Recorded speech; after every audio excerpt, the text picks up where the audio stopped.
რას უკავშირებთ ამ ჭრეკებს, მათ შორის ნამიკას და ასევე სხვების? მოდი ჯერ კითხვა დავსვა ძალიან კონკრეტული.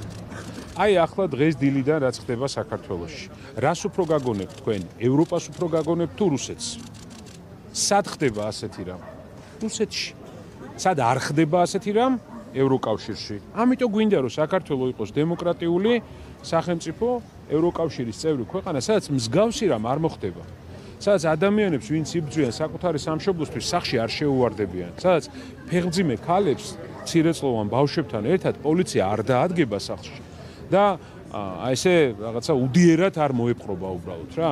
ამიტომ რას უკავშირებ? უკავშირებ იმას, რომ ბოლო პერიოდში თქვენ ხედავთ, რომ ვერც საერთაშორისო ასპარეზზე აღიარება ვერ მოიპოვეს. აღიარება რა არის? უნდა მოგილოცოს ვინმე მხორო ყოჩაღ, გაიმარჯვე არჩევნებში, ხო ვერ მოიპოვეს ვერსად.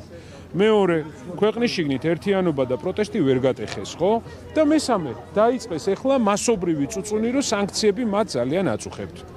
ხო, ძალიან მძიმე აქვს ეს ყველაფერი. ამიტომ ამას აკეთებენ ძალის დემონსტრირებისთვის, მაგრამ თავარი არის, რომ ასეთი რამ მხოლოდ რუსეთში ხდება. ამიტოა ივანიშვილის რეჟიმი, რუსი ივანიშვილის რეჟიმი და ამიტომ უნდა დასრულდეს ეს. რაც შეეხება თავად გამოძიებას, რომელიც დაწყებულია, რამდენიმე მოხდია, ხო, საბოტაჟი და სახელმწიფო წყობილების წინააღმდეგ მიმართული ქმედების ფინანსური მხარდაჭერა. ეს გამოძიება თქვენში ნდობას იწვევს თუ არა? პირდაპირ გეტყვით, რომ ეს გამოძიება არის საქართველოს ეროვნული ინტერესების წინააღმდეგ. რომ არ გახდეს საქართველოს ევროკავშირის წევრი, რომ ვიყოთ მარტო ძლიერი ევროპის და ჩვენი მეგობარი ამერიკის გარეშე. ხო, ამისთვის არის ეს გამოძიება, ხო, ამას ემსახურება. ეს მთელი პროცესები, ეს სისხლის სამართლის საქმეები რას ემსახურება, რომ თქვენ არ გქონდეთ უვიზო მიმოსვლა ევროპასთან, რომ თქვენ ევროკავშირის პასპორტი არასდროს არ გეღირსოთ, რომ ადამიანები იყვნენ ძალიან გაჭირვებულები, თვითონ იყვნენ ძალაუფლება შენარჩუნებული ქონდეთ და იყვნენ, ასე ვთქვათ, ძალიან ასე ვთქვათ, დიდძალი ფულით, მაგრამ საჭირში უნდა წაიღონ ამდენი ნაშოვნი ფული, ერთი მაინტერესებს. აი, სად უნდა წაიღონ? გამოკეტილები რო იქნებიან, თავ ქუჩაში ვერ გადიან, კაფეში ვერ ჯდებიან, ყავის დასალევად უკვე ისეთ დღეში არიან, ხო?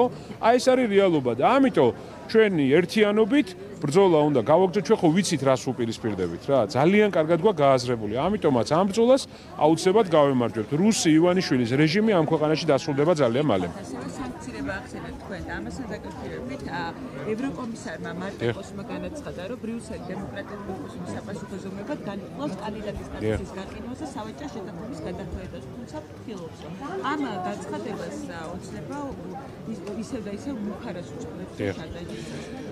ევროკავშირთან უვიზო მიმოსვლას გვართმევს ივანიშვილის რუსული რეჟიმი. ეს არის 2x2 4. კიდე ერთხელ ვიმეორებ, ევროკავშირთან უვიზო მიმოსვლას გვართმევს ივანიშვილის რუსული რეჟიმი. ოღონ თვითონ კარგად იყონ ჩვენი ის თუნდაც მონაპოვარი ქართველი ხალხის რაც არის უვიზო მიმოსვლა ევროპასთან ჭირსაც წაუღია. ხო და ჩვენ ეს არ გვინდა. ჩვენ არ გვინდა რომ დავკარგოთ ევროპასთან უვიზო მიმოსვლა. ჩვენ გვინდა რომ მოვიშველოთ ივანიშვილის რუსული რეჟიმი და რაც თავარია სწრაფად წავიდეთ ევროპისკენ. მარტო უვიზოთ კი არ ვიაროთ. თქვენ გქონდეთ ევროკავშირის პასპორტი. აი უვიზოთ ამერიკაში ვიაროთ ყველამ ერთად. აი ეს გვინდა ჩვენ და მათ რა უნდათ რომ ყველაფერი დავკარგოთ და გვაკარგინებენ ივანიშვილის რუსული რეჟიმი გვაკარგინებს ევროპასთან უვიზო მიმოსვლას. აი ეს არის რეალობა რაც დღეს ქვეყანაში ხდება.